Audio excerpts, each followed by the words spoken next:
হ্যাঁ ফ্রেন্ডস, তোমরা কেমন আছো? আমি ভালো আছি। তো আমি স্নান করে চলে আসলাম। স্নান করে আসার পর এদিকে কফিটা দিতে ভুলে গিয়েছিলাম মুখে। তো আমি এখন কফিটা দিয়ে দিচ্ছি। তো এদিকে মেয়ে কী করছে, আমি মুখে দিচ্ছি বলে আর ও মুখে দিতে হবে ওকে। তো আমি এর পরের বার ঠিক করেছি, আমি যখন মুখে দেবো তখন ওদের হয়তো ঘুমিয়ে থাকবে কিংবা বাড়িতে থাকবে না, দোকানে থাকবে, মানে আমাদের দোকান আছে ওখানে থাকবে, তখন দেবো। তো আমি যে কফিটা দেওয়ার পর এত জ্বালায় পড়েছি, মেয়ে দিকে আমাকে বারবার জ্বালাচ্ছে এই কফিটা দেওয়ার জন্য। অনেক অনেক কিছু বলছে, আমার শাশুড়ি যেমন দেখে ভয় পেয়েছে। হ্যাঁ, কী দিয়েছে ওখানে 10 মিনিট দাঁড়িয়েছিল। হ্যাঁ, তো আমি এইসব প্রথমবার ব্যবহার করছি মুখে মুখে আমি এরকম কফি পাউডার একদম দিন, দেখো মুখটা কি কালো লাগছে। তো যে দেখবে সেই ভয় পাবে ধরো। তো আমি কি করেছি, মেয়েকে দিয়ে খেতে দিয়ে আর আমি এক এক করে লেবু জুসটা করে নিচ্ছি, কারণ ওকে লেবু জুস খাওয়ানো হয়। লেবু জুসটা আমি আগে করে রাখতাম, কিন্তু এদিকে কি আমি কফিটা দিতে ভুলে গেছি। তো আমি স্নানের পরে দিচ্ছি। হ্যাঁ, এবার কি এই কফিটা দেওয়ার পরে আমি এই মৌসুমি লেবু জুসটা করে দেবো, তারপর তুই খেয়ে ওকে ঘুমিয়ে দেবো। এবার কি আমার সব থেকে ভুল হয়েছে, ও জেগে আছে আর আমি সেই সময় কফি পড়ে আমি যা ব্যবহার করবো ওকে তাই করতে হবে। এখন ওটাও ও মুখে দিতে চাই। এদিকে কি হচ্ছে, আমি লেবু জুসটা করে নিয়েছি, লেবু জুসটা করে ওদিকে ওর খাওয়াটাও হয়ে গেছে।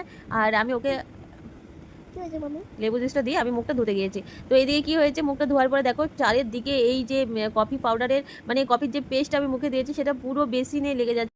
এটা পুরোটা ধুয়ে দেবো, আর ওই যে সাদা পাটেক্স লাগানো আছে সেগুলোও ধুয়ে দেবো। হ্যাঁ, এখন আপাতত যেমন তেমনভাবে ধুবো, তারপরের দিনকে যখন ঘর মুছবো ভালোভাবে আমি এই জায়গাটা পরিষ্কার করে নেবো। এখনকার মতো আমি এই যেমন তেমনভাবে পরিষ্কার করে নিচ্ছি, কারণ এই যে সাদা পাটেক্সের উপরে এই কফির এই লাগলে তোমার সঙ্গে সঙ্গে নোংরা হয়ে যাবে। যে দেখো লুকটা, দেখো গাইস লুকটা দেখো, পুরোটা মুখটা যেন অয়েল স্কিনটা মানে নেই, একদম মনে বলছে না পরিষ্কার লাগছে। আমার নিজেরই নজর লেগে যাচ্ছে। যাই হোক, এই কফিটা নষ্ট করেছে আমার মেয়ে। এই যে দেখো দেখো তোমরা, এই কফি পুরো ভর্তি কফি তোরা নষ্ট করেছে। আর আমরা কি তারপরে আমরা সন্ধ্যার পরে আমি আর মেয়ে আমরা সব বাইরে বেরিয়ে পড়লাম বোম ফোটানোর জন্য। আমি তার আগের দিনকে বোম ফাটিয়েছিলাম আমি আর মেয়ে। তো আজ ভাবলাম যে শ্বশুর শাশুড়ি আমরা একসাথে গিয়ে বোম ফাটাবো, যেহেতু বড়মশাই বাড়িতে নেই। তো আমার একটা কর্তব্য আছে যে শ্বশুর শাশুড়ি আর আমি একসাথে গিয়ে আমরা সবাই মিলে একসাথে বোম ফাটাবো। তো এক এক করে মোমবাতি দিয়ে নিচ্ছি। আমাদের আবার প্রদীপ দেওয়া হবে না, কারণ আমাদের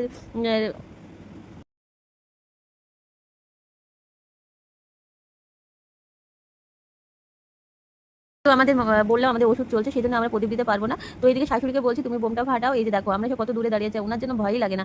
এই যে এক এক করে অনেকগুলো আমরা বোম ফাটিয়ে ফেলেছি। আর এইদিকে কি করেছে, আমি মাকে বলছি আঁচলটা গুছিয়ে না, আঁচলটা তুমি রেখে বাজি ফোড়ানোর সময় আগে নিচে গুছিয়ে নাও। তারপরে আর এদিকে কি করেছি, আমার শ্বশুর মশাই এক এক করে নীলার দিকে ধরিয়ে দিচ্ছে যে তারাকাটি করছে তুই ধর, কিন্তু না, ও যে এত পরিমাণে ভয় করছে। তো একটা পর্যন্ত ও বাজি ফুটাইনি, সব শাশুড়িকে দিয়ে ফুটিয়েছি আমরা। আর এই যে তারাকাটিগুলো দেখছো, এগুলো আমরা সব এক এক করে আমরা নিজেদের হাতে আমরা নিজেরাই ফুটিয়েছি। কিন্তু নীলাদ্রির বাদে সেটা হচ্ছে, নীলাদ্রি একইবারে বোম ফোটাতে পারছে না, ও কি দোকানের মধ্যে গিয়ে বসে থাকছে ভয়ে। তো এই যে যখনই যে বাজি ফুটানো হচ্ছে তখন দোকান থেকে বেরিয়ে এসে ও বাজিগুলো দেখছে। আজকে শ্বশুরমশাই বলছে নে আমি ধরে, আমি দাঁড়িয়ে আছি তুই নে ফোটা, কিন্তু না, ও কিছুতেই তারাকাটিও ধরাচ্ছে না, এমনকি বাজিও ফোটাচ্ছে না। তো আমি কি করেছি, একটা পাটকাঠির সাথে তারকাঠিগুলো গুজিয়ে মানে বেঁধে দিয়েছি। তো ওকে বলছি নে এবারে ভালোভাবে দূর থেকে তারকাঠিটা ফোটা, কিন্তু কিছুতে বলে। শেষ পর্যন্ত কি করেছে, আমি বিরক্ত হয়েছে, আমি বলছি ঠিক আছে তাহলে আমি ফাটিয়ে নিই। তো কিছু বোম আমিও ফাটিয়েছি, কিন্তু আর কিছু তারকাঠি আমি হাত দিয়ে কয়েকটা ভিডিও বানিয়ে ফেলেছি আমার নিজের জন্য। আর এদিকে শ্বশুরমশাইকে বললাম তুমিও ফাটাচ্ছে না, ঠিক আছে তুমি তারকাঠিগুলো ধরাও। তো শ্বশুর ধরাচ্ছিল, এমনকি নীলার দিকে ধরে দিচ্ছিল, কিন্তু শেষমেশ দেখো ভিডিওটা দেখতে পাচ্ছ ও ভীষণ ভয় পাচ্ছে। এমন